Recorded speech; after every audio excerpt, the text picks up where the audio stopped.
going to be going through instant power techniques. The basic summary of the first hour is going through the instant power techniques, focusing on power breathing. Then we go to a summary. We add more techniques to that. Then we've got rules for getting stronger and some programming. So the first thing we need to know is, what is strength? Strength is tension. What is tension? Think of things that are strong. Concrete, steel pole, it's tight. There's no movement, there's no budge. So when we're thinking of strength with our training, we're thinking about getting rid of any weak spot in our joints or our body and getting our whole body tight to be strong. Whether that's a deadlift, a chin-up, or even just picking up a suitcase, we want to tense our whole body so that we can be stronger. So our first little exercise we're going to do today, which is going to be our basis. We're going to pick up our dumbbell, just like this, and we're going to do 3 curls, just as you normally would do. 3 curls. Go on the other side. 3 curls, and note that difficulty, and that's going to be our base. Let's give it a go. You can stand up, sit down, it's up to you. Just a regular 3 curls. Note how hard that is, full range of motion.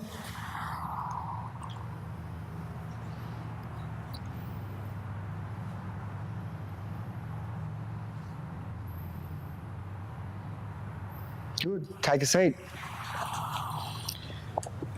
Okay, so now our first technique, very simple, is probably one of the most crucial of increasing tension, and that's coming from our wrist. We're going to squeeze that dumbbell as tight as we can. And this introduces to our first skill of instant power technique, which is called irradiation. And what that irradiation tells us, that whether I'm working my bicep or my chest or my forearm, if I tense the muscles that aren't even involved in that contraction, my body will get stronger. So what we're going to do now is that same curl that we did, but this time crush the handle and do 3 reps each side. Let's give it a go. That'd be great.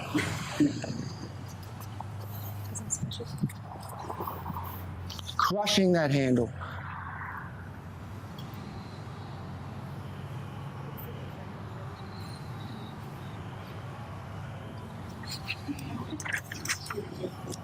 Now we should be noting that the weight's got lighter.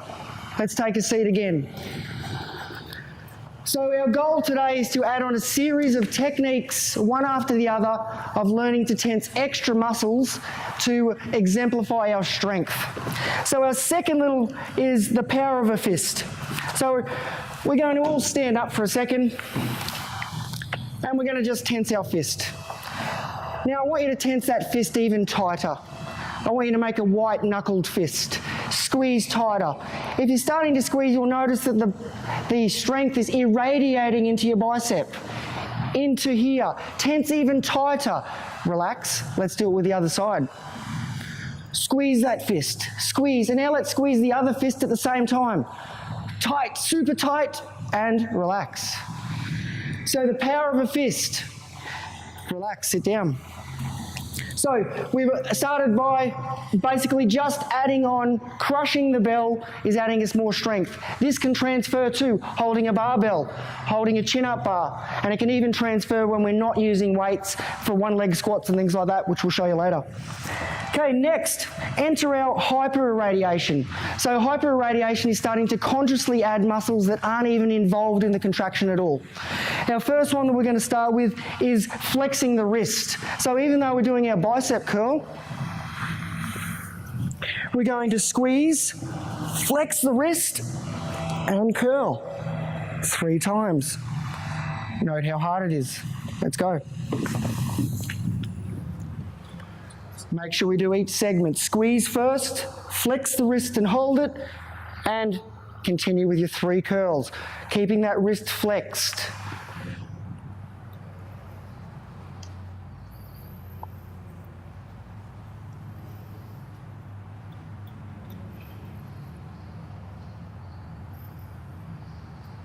And take a seat. Okay, so now we can start to use, how can we transfer this to a real exercise? So we've got some benches behind us, and I'll get Tim to hop up for a minute. And we want to do 5 push-ups that are hard but not too hard. For you it may just be standard push-ups, for someone else it might be slightly elevated. We're going into this position here, and now as I do my push-ups, I'm going to squeeze the ground at the moment that it's hardest.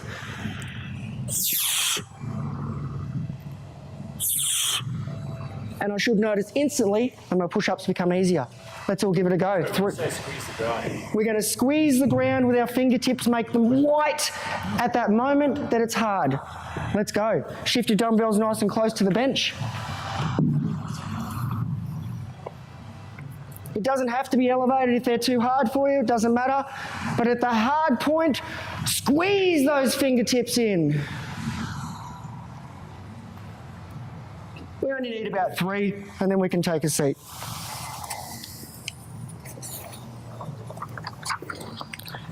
Good. So now we've started to see that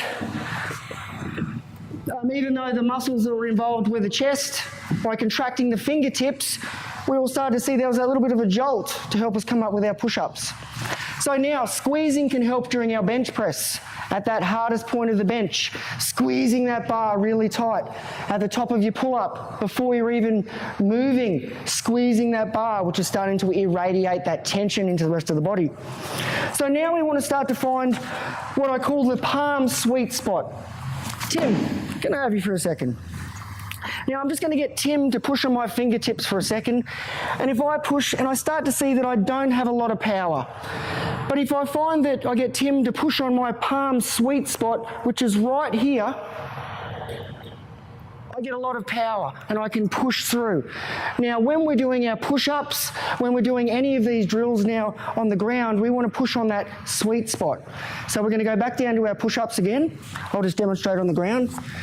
From here, think about pushing on that spot, widening the hands, getting ready to go, and then as we come up, pushing those spots into the ground. You're only squeezing when you come up. Just squeezing at the point of difficulty. Let's go.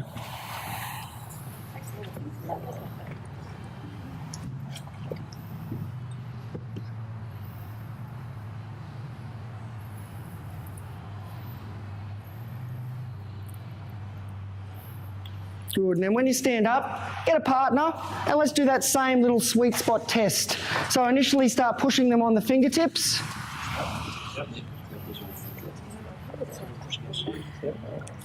And then on the sweet spot. Feel that difference? Brilliant.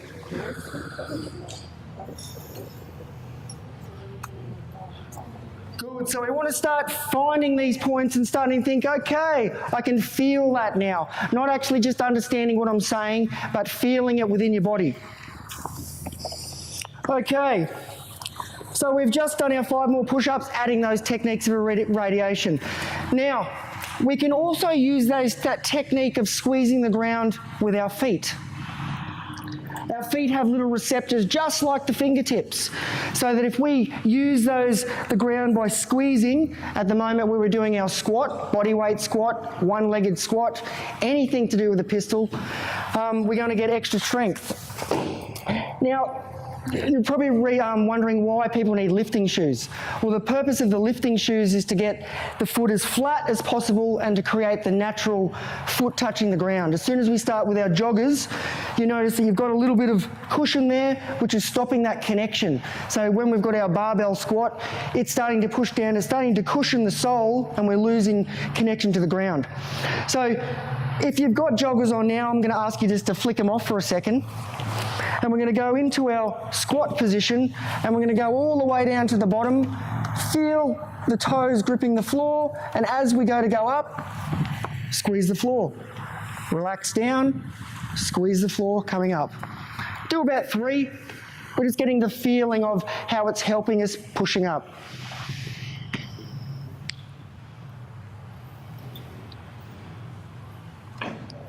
Good, now before we sit down, we're going to add the power of our crush as well. So we're going to start from here, we're going to go down, and at the moment we come up, we squeeze our hands, and we squeeze the feet. Let's go. Just 3.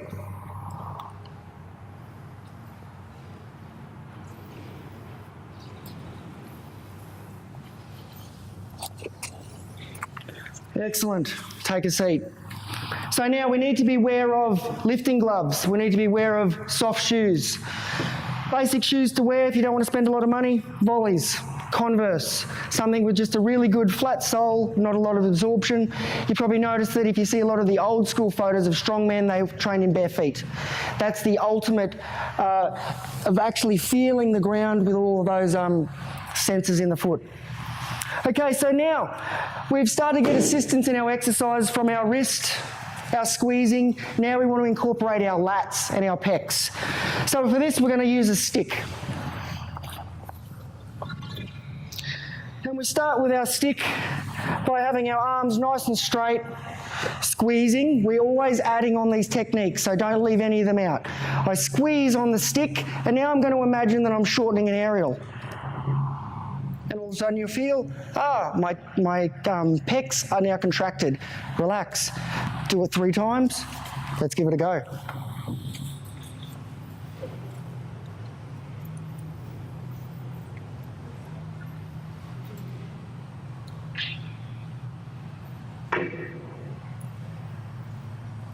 Arms completely locked. Squeezing the bar with the wrist. And then we can even squeeze with the toes at the same time, and you'll start to see the pecs even get stronger. 3 times, and then we can put our stick down.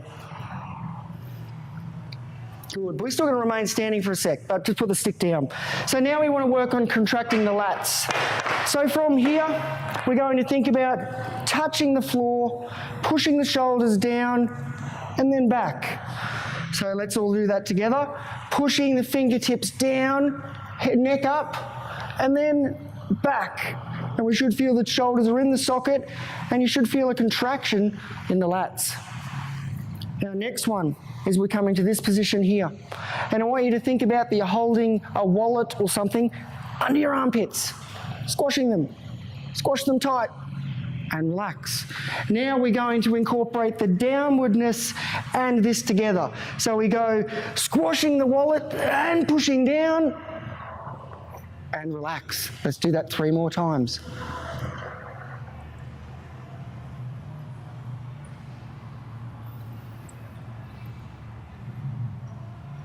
So now we're learning how to incorporate the lats and the pecs into our exercise.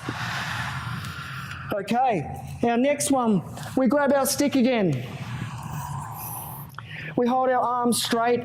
Now, it was easy to tense the lats when the arms were close, but now it gets a little bit trickier when our arms are straight. So from here, we squeeze the bar, and we're imagining now to break it in half.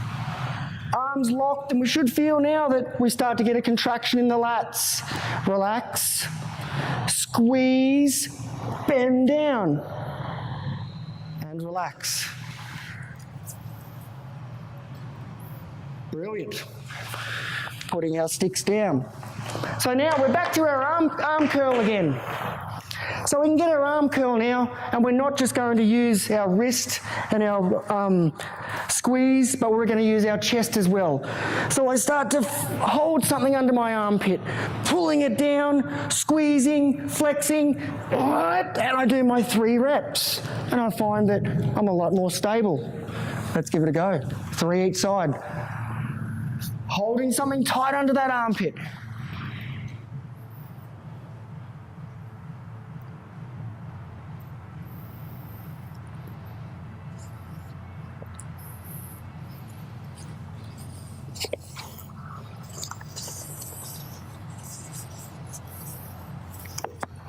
Excellent. Now, bells down, arms straight. We're going to push our palm sweet spot together, arms completely locked.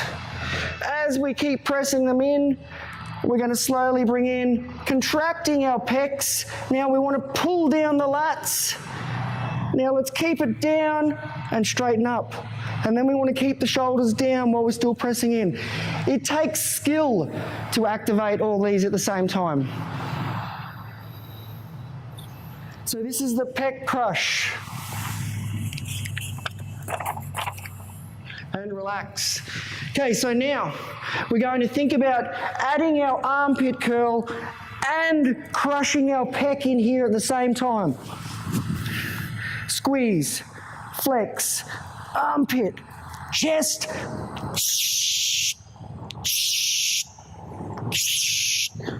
Let's go.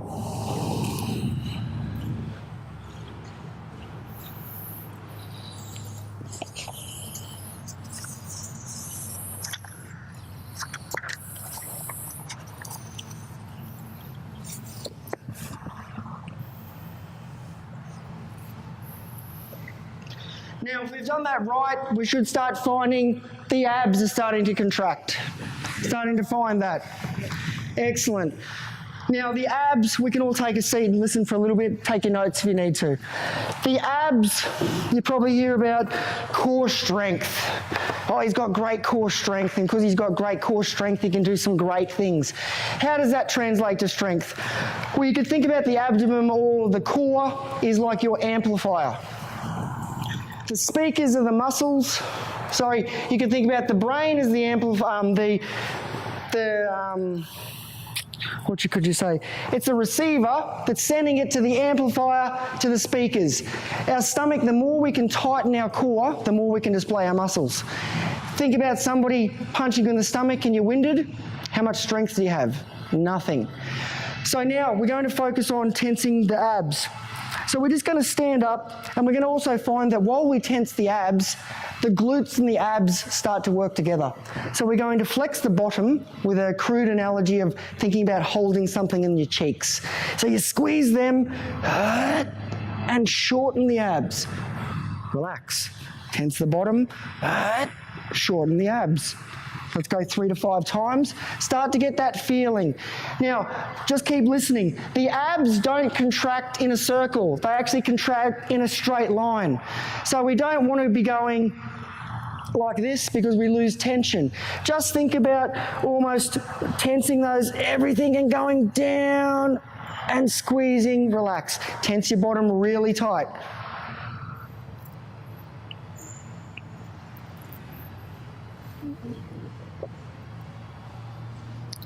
Good. Now a little exercise to help us tense even more. Tim, arms above your head. I want you to tense your abs, and I just start tapping. Tighten them, tighten them, tighten them. Now once he's got the little feeling above his head, now you can put them to the side and really tense them. And he finds, it's a lot easier. And we can start to work on every little bit getting tensed.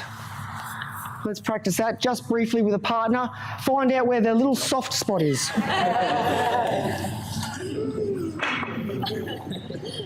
Start arms up. Arms up. We started with arms up. We need to be continually breathing, shallow breathing. Don't hold your breath. Good. And now, really tight. Nice. Big bounce on the bottom. Good. Okay, so has everyone got that feeling now of contracting the abs? So now we're going to go back to our dumbbell again, our little test. So now we're going to grab our dumbbell. We're going to squeeze, flex the wrist, armpit down, flexing the pecs, tensing the bottom, tensing the abs while squeezing the ground. 3 reps. Let's go.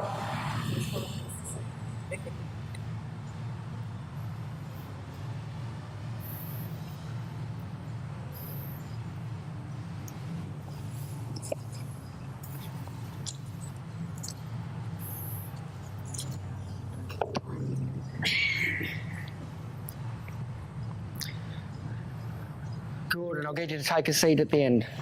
Okay, but I'll need someone, David. So now we're going to practice this with the overwhelming curl.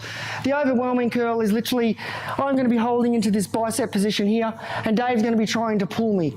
Now, sometimes we'll notice that when people have got quite a heavy weight, and we use that arm curl for an example, they start to go, and there's a lot of flexing in my back. We don't want that. We want to use our bottom and our abs as our concrete core to stop us leaning. We're going to just start from here, and Dave's going to put on just a little bit of pressure, and you're pushing down.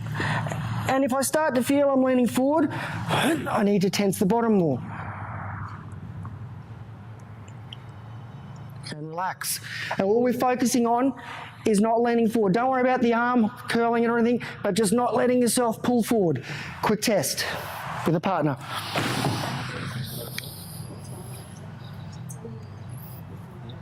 Good. Relax again. Brilliant. Other side, both arms. Good. Goes the toes as well. Yes. Grip those feet on the floor. Start adding everything that we've done.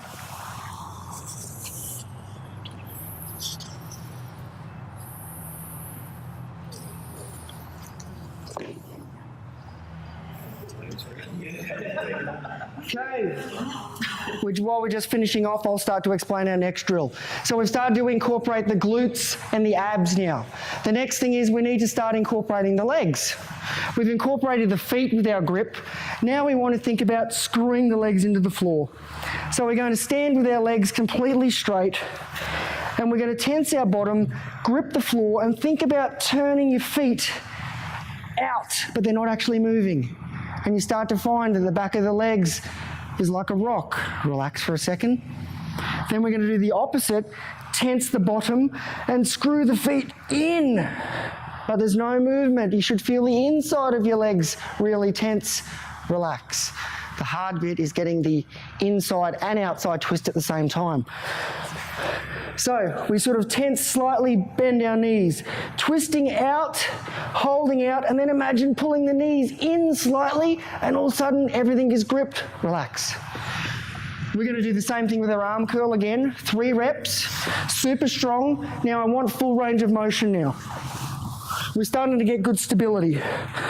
Start from the ground up, toes, bottom, knees pull out, knees pull in, abs, shoulders, chest, grip. Let's go. Squeezing, focusing on those legs, as tight as you can. Screwing in, screwing out.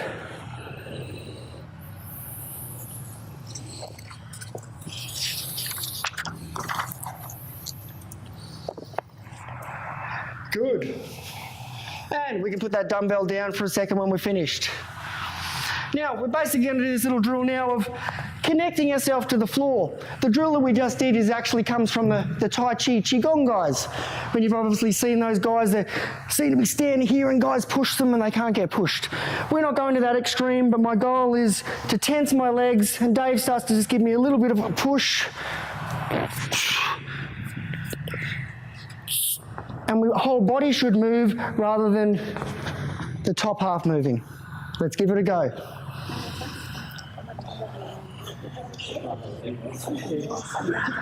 Don't try and push them over, but just enough that you can feel their whole body is gripped to the ground through those feet. And relax when you're finished.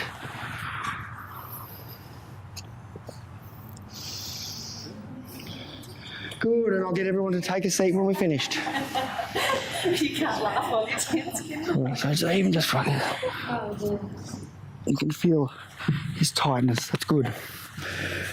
Okay, now we're starting to notice that as we get these techniques, we're starting to hold our breath a little bit.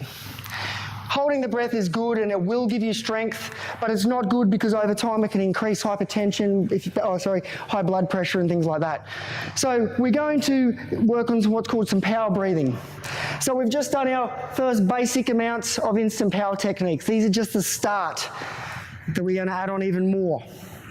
So we're on to our power breathing now. Information. The abs protect the spine. They also protect the body with strength. And we said before that the stronger the abs are, the stronger you can display your muscles. Now, if we start contracting the abs like we do in a sit-up, we're actually not in a position of strength because the spine is bent and rounded. Optimally, we want the spine to be straight, neutral curve, and flat. So our first little exercise we're going to do is just get like that, knees slightly bent, and I'm straight. Now we're imagining from here, I take a little bit of breath in,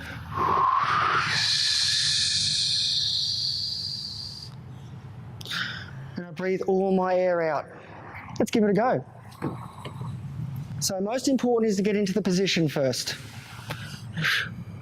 Shoulders down, but we're not tensing everything maximally at the moment, but we're focusing on now exhaling, tensing the abs. Keep blowing out, keep blowing out.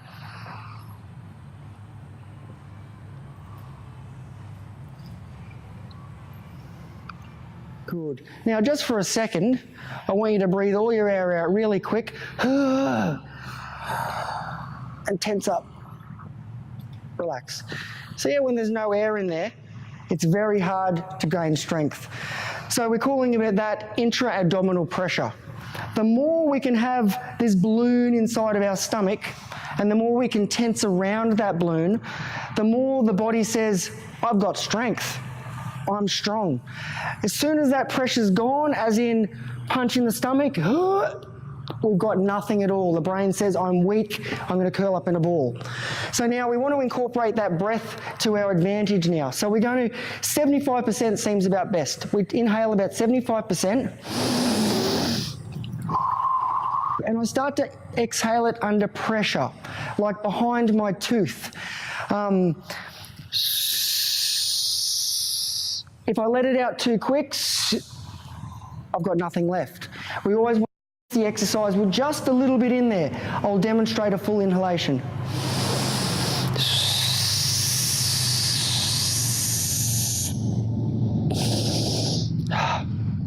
Let's go. 3 times.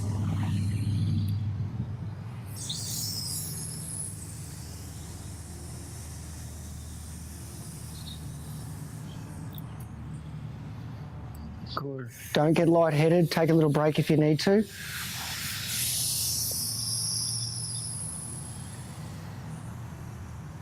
Good. Have a little bit of a breather.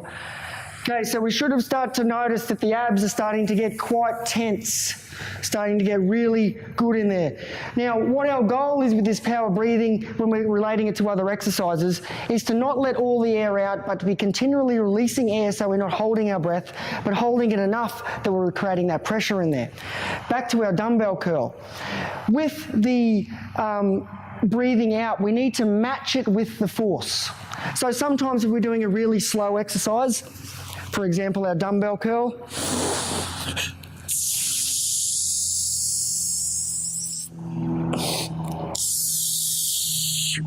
it's slow. For example, it may be a bit of a quicker explosive action.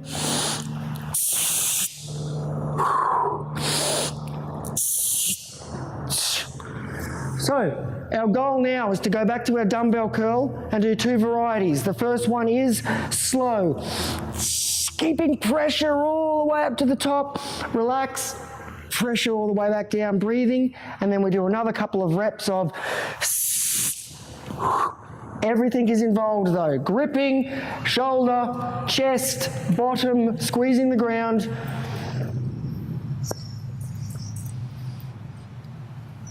I want to hear the hiss.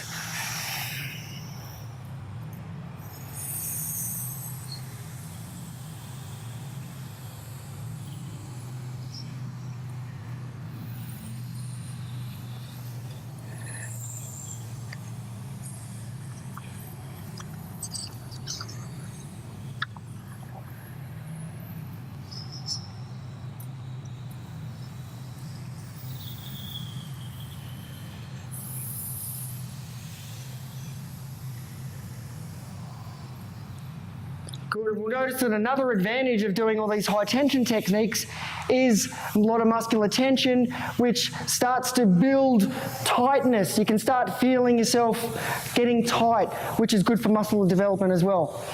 So now, when we finish this curl, we're going to go back to our overwhelming curl now. And this time, David's going to try and pull me over, and I'm going to use my breath to prevent him. So I get strong.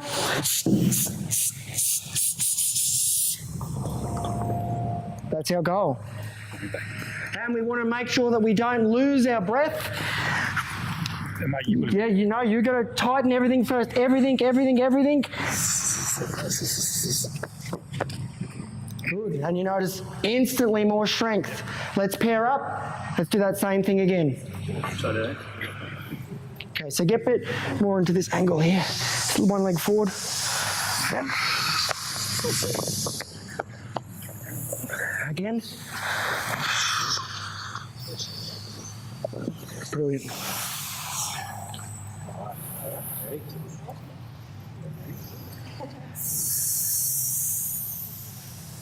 Okay, so I want you to just have it into this position here. We need to lock in here first, lock the legs.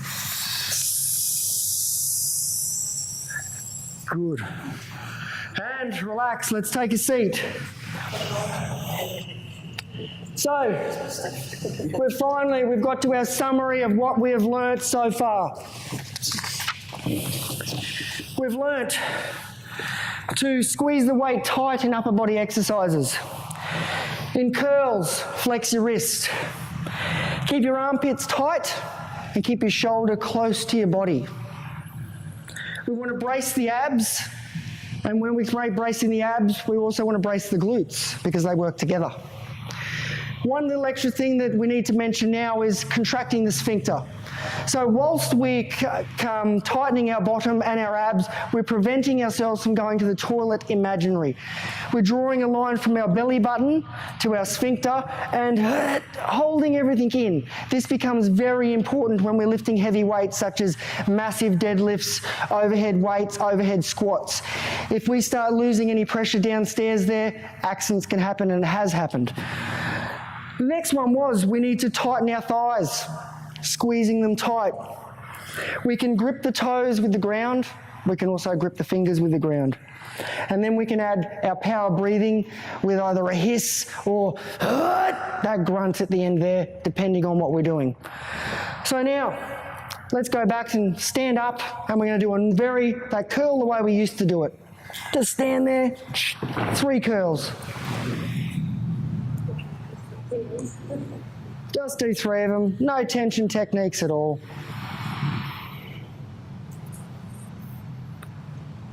And now, with the tension techniques, I want 2 of them, and I want maximum concentration, starting from the feet, starting to tighten everything as you go. Squeezing bottom, abs, glutes, shoulders, pecs. Power breathe.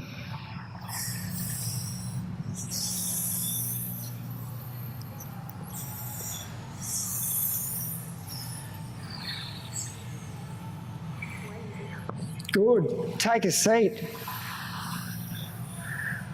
So, instantly we jumped up some stuff. We've got stronger. Have we felt that? Yeah. Totally. Well, now they were all what I call just the basic power techniques. Now we've got the small little ones which we can apply to different things. So the one we had, we can all get our stick again, and just from here. So now when we're doing our bench press, we're going to squeeze the bar, and we're going to bend the bar at the same time. This is going to give us more support, so it's not just working the pecs, but we're giving the whole arm support. You can think about when we're doing arm exercise, whether it's overarm or in front, that each muscle is like the side of a tent wire. So if you've got your peg and you've pulled it this way here, if we don't pull anything, it's going to fall down. So we need guy wires both ways. So from here, we've got the pecs, which is holding one side of the shoulder, the lats the other side. By squeezing the bar and twisting it, we start to incorporate the lats into our bench press. Let's stand up and give it a go. Make sure we spread out a little bit more. Now, I want you to have your abs tight as well. You're welcome to use the power breathing techniques. Keeping those lats tight, pulling the bar into the chest, and exhaling to the front. Exhale with a power breathe, a hiss or a grunt.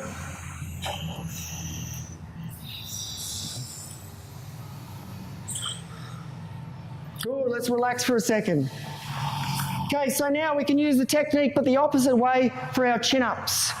So we're holding above the head, and now we're going to be thinking about extending the bar. So we're up here, and let's just pull the bar away.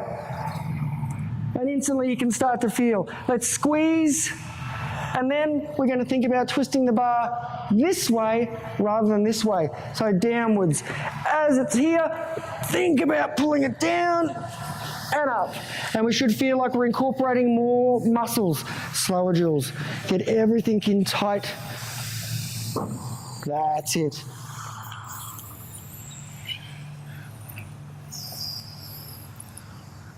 Good, we can rest with our sticks for the moment. So now, we've got another little technique, which is a little tip from actual firearm instructors. Basically, while the firearm, the gentleman has his finger on the trigger, this other arm, he can't do anything, so basically he's got to keep his finger off the trigger.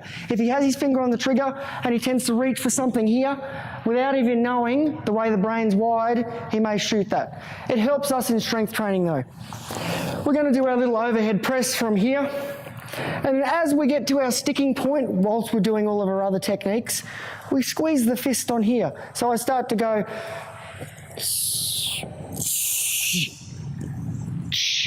squeezing that fist. Let's give it a go. Just one or two. We've got to adding a few more onto this.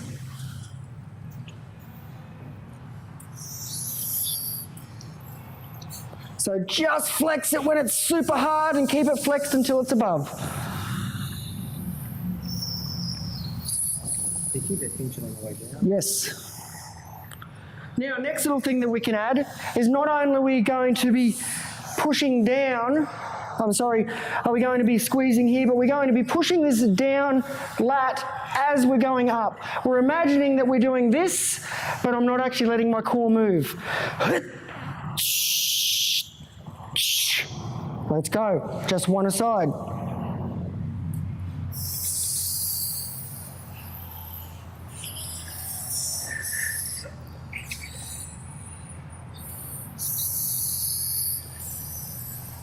And I'll get you guys to rest and take a seat for a second. Now, that exercise brings us up to the tip of the corkscrew. The corkscrew is a pressing technique. I often see a lot of people when they're doing the overhead presses, getting it here, everything's nice, but then it's finishing here. The reason that's not good is because when I get a heavy weight, it's not supported under my shoulder. We want the heavy weight, we would like a line from the wrist to the shoulder, to the hip, to the floor. So our little exercise with the corkscrew is we can be seated, and from here we're thinking about the forearm always being parallel. It's not allowed to bend forward or anything. I start to go up and you feel it stops. But then we want to move everything up and behind the ears. Then we pull back from here, back up, back down. And you'll find that you're literally turning it up. The finishing position should be just beside the ears and feel like you can almost hold that position nicely. Good. So let's stand up again, incorporate our tension techniques, and just do 2 presses, thinking about nice, right up the top, arms should be completely locked and almost comfortable. Bend, corkscrew it back down.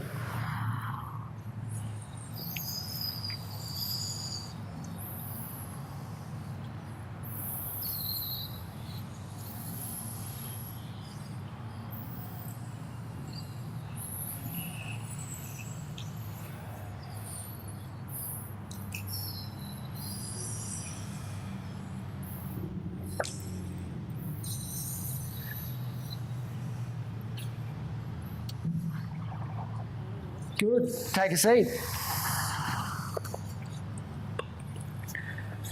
So we've already talked about matching your breath with the force. So with any of those techniques, just remembering to always to have ab pressure in there.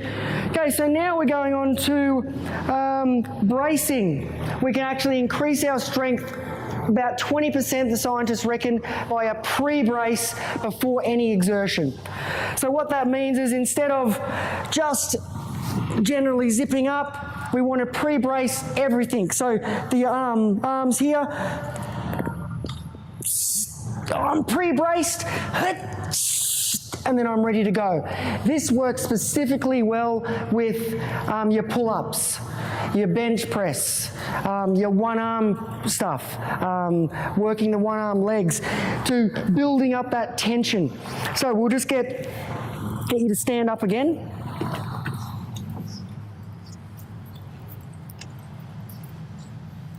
And give that a go.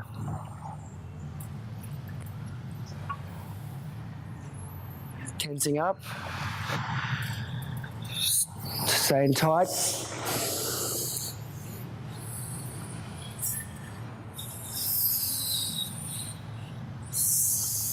Good, keeping that bracing tight.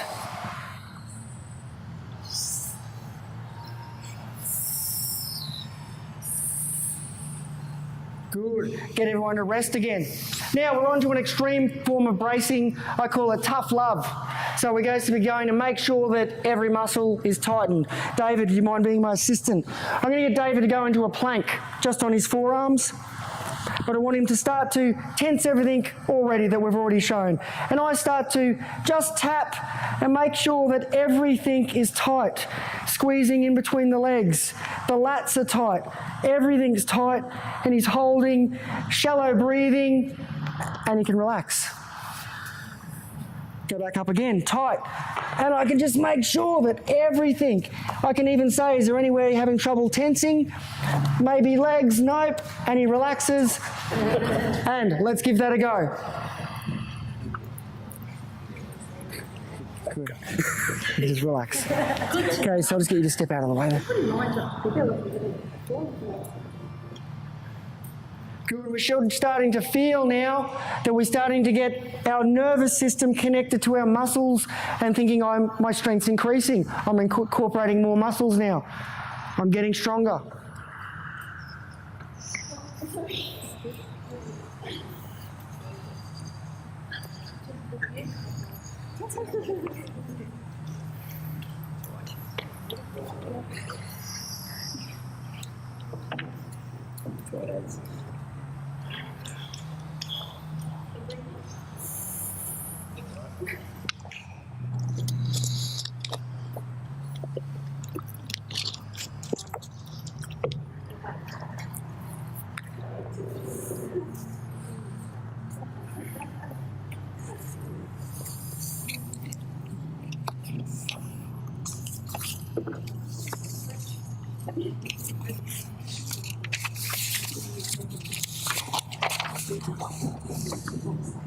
Okay, brilliant. We're getting close. We've got our last one, which is called successive induction, or the rubber band effect. The rubber band effect is pretty much using the previous contraction to enhance the next contraction. What that means is, if I'm with my dumbbell, I've done all my high tension techniques to get to here. Instead of just lowering down, I'm thinking about keeping my bicep still super tight, and I'm actively using my tricep to extend it. As soon as I release, it's like as a mousetrap effect that this is already preloaded, boom, like a spring. We can use this in our deadlifts, our squats. As we start to go down, I'm literally tensing my muscles and I'm pulling myself against them. And then when you relax them, everything pops up. We're going to do that with our one-arm curl. We're going to curl it to the top, tense here completely, then actively keeping it tight. Pull it down and you feel it's still tight, and then back up to the top. 2 reps each side. Successive induction, the rubber band effect.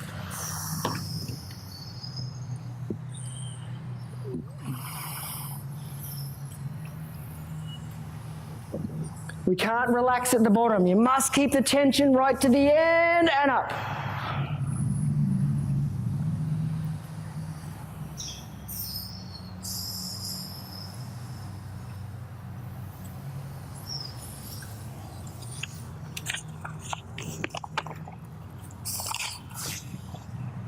So the reason why this technique's so good, it dramatically reduces joint stress. So when we're doing our pull-ups, not only do we pull up and just lower down, but we pull up and we actively push away from the bar, pull back up, actively push away. So we're using our push muscles and pull muscles whilst we're doing an exercise. We're going to be continuing on and we're going to add some of these in later. Now, we've finished all of our techniques. Now we're on to some basic rules for getting stronger. This is the time to get your notebook out. You might need it. When we're performing our exercises to get stronger, we want slow exercise performance.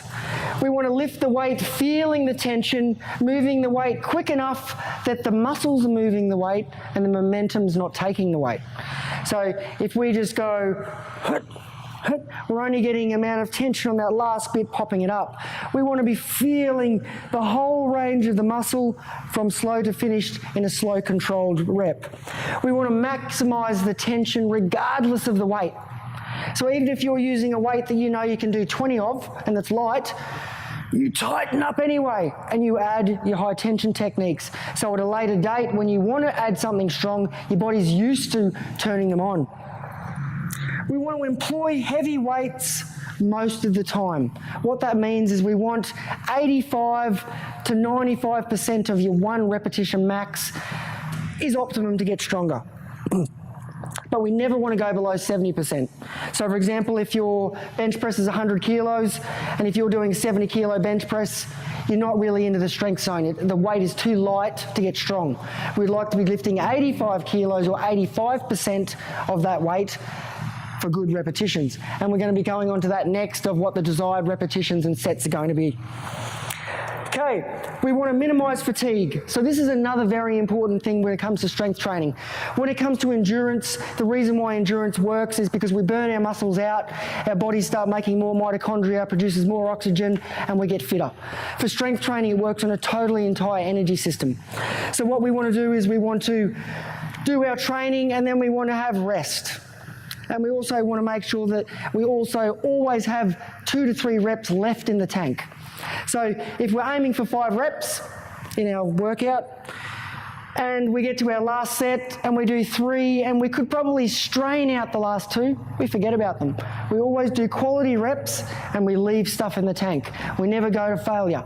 When you start going to failure, you could start saying that you're teaching your body to fail. We want to always finish on a good note, finishing strong, finishing good, and that instills this good mindset. So the last one is we want to take advantage of the neurological phenomenon which we've all learnt. So we want to add all these techniques whenever we can, even adding ones that aren't directly towards that exercise, as we see can help. And we've also realised that with the hyper-irradiation, powerful abs is a powerful body. So now, what are some programming? The basic programming for getting strong is the 3 to 5 method.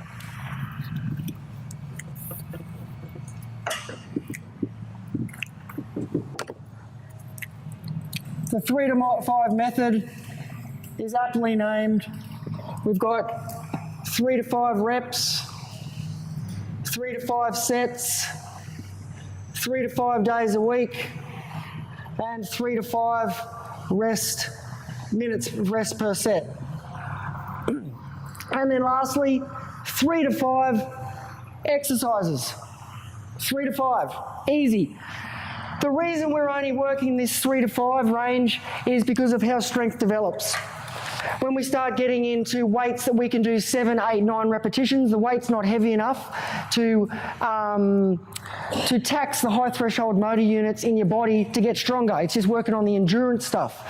So we want to pick a weight, which we've said before is roughly 85%, and that's going to limit you to do about 3 to 5 repetitions. Sorry, Aaron, what was the last 3 to 5? That's 3 to 5 exercises.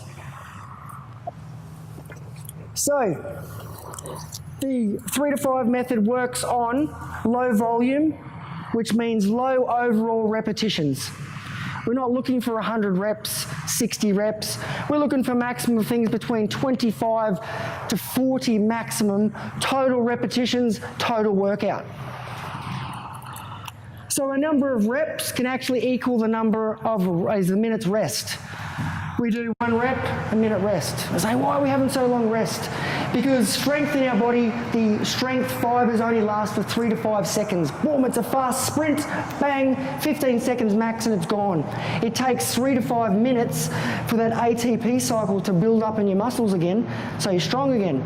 If we do it before that, we're going into endurance territory and we're not getting stronger. So Bulgarian weightlifters train for 6 hours a day. I'm like, whoa, they do a set every hour. A set, massive set, have a rest, fully recover, 100%, train again. And this is bringing us into our next type of programming, which is good for most people. It's called grease the groove or synaptic facilitation. So some people don't have a lot of time to do this 3 to 5 days and all this sort of, and it ends up taking you about 40 minutes per workout. That's great for optimum success if we can fully plan our workouts.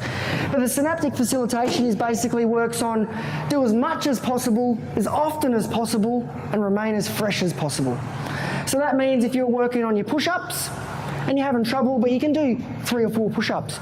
You do a push-up in the morning and you rest. An hour later you do another push-up. 3 hours later you do another push-up. And you do that for a couple of days. And you find at the end of the week you can smash out 5 push-ups easy because you haven't worked any fatigue, but you've trained your nervous system to get stronger in that method. It works particularly well with your pull-ups. You may just do 4 chins in the morning, walk past a chin-up bar, do another 4. At the end of the week, so you test how many you can do and you can smash out 10 of them easy. Great method. Unfortunately, this method requires a little bit of planning because sometimes you can burn out quite easily and you're not sure how much you need. So try and stick to something like this. Now, we talked before about having 3 to 5 minutes break between exercises. That's a long time, but what we can do to reduce that is to alternate a push with a pull exercise. So say we're going to work on our heavy chin-ups and we're going to alternate that with some overhead push press.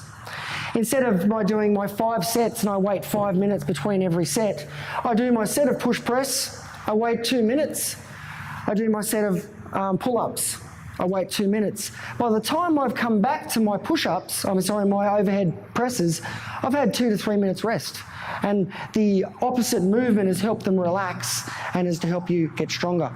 So that is a really good method of alternating a press with a pull movement. Sorry, I need that one. So, Different body types or the push press with a squat? yeah, but primarily we're looking at keeping the 2 systems together, the push versus pull, then adding a leg drill, and then adding an abdominal drill, and then till that eventually becomes mixed into one program where it becomes a lot of core drills where you don't need to spread them out as much. If you're doing a strict weighted program with deadlifts, sure, do your deadlifts, do your chin-ups, deadlift chin-ups, and then do some presses, but you'll often find that your deadlifts will really tax if you're using your high tension techniques. So we get out the easy sort of work first and then finish off with the deadlifts towards the end to where we're really taxed. Sorry, just most of us obviously we do cardio Yes. as well as trying to get a strength training. So how does that cardio actually fit what we're trying to achieve? The cardio, if you're working on and you want to get strong and you want to work, let's say you pick twice a week that you're going to work out for your strength, always do your cardio towards the end after your strength training. Your strength training optimally wants to be first in the day. Like for instance, in a week, you take a week. In a week, it doesn't matter. It doesn't matter. As long as you're recovered enough and you're at a good level to perform your strength training within the rules of the 3 to 5 reps of being able to perform that strength training, tightness. As soon as you start finding, I was doing 3 sets of 5 last week, I should be progressing and I can't even make that this week. That's your signal of I'm possibly doing too much.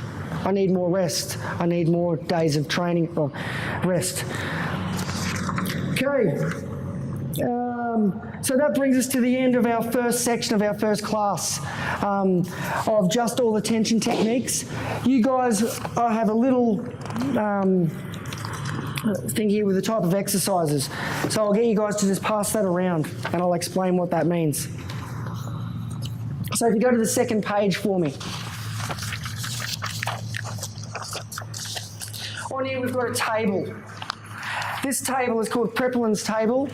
Preplin was a Russian scientist who studied thousands of Olympic weightlifters. And out of those 1,000 weightlifters, he came up with specific rep schemes and the number of reps that was perfect for getting stronger. We talked about those percentages before of getting strong. We were in our 80 to 90% range here. So what this table means is we're performing between 2 and 4 repetitions. We want to do, doesn't matter how many sets, but we would like to do a total number of reps of about 15. And the variations of the total range would be 10 to 20. So if we're using weights of 80%, 85%, we want to work on about 4 reps, and we want to work on at least getting 20 reps in total. So that might be 4 sets of 5. It may be 3 sets of 5 and a set of 3 at the end, roughly. Then it gets trickier when we start to go into isometrics. So a lot of the muscle contraction we're talking about today is concentric, basically just your weight lifting up, weight lifting down. We've got other types of muscle contraction. We've got our isometrics. Our isometrics is where there's no muscle that's visibly moving. For example, when we start getting into our front levers, our planches, our gymnastic techniques where they're holding that movement static. That's called an isometric technique. We've also got eccentric techniques, which is purely just the lowering portion. The lowering portion is particularly important in strength training because we can tend to hold more loads down than we can up. The example is your chin up. Often people can jump up and lower themselves down, but they can't go up and down. So the eccentric guide gives you a guide for those times to build up. We can't do a chin up. You can hold the top for 7 to 10 seconds. You might just do lowering for 5 seconds. Jump back up, lower for 5 seconds. Our total amount of training time would be in our 20 to 25 seconds. So we'll go into this a little bit more, a little bit deeper towards the end of it. But right now, you guys can just have a little bit of a break. We'll be back in 15 minutes, and we're going to be working on the concrete core portion of the class.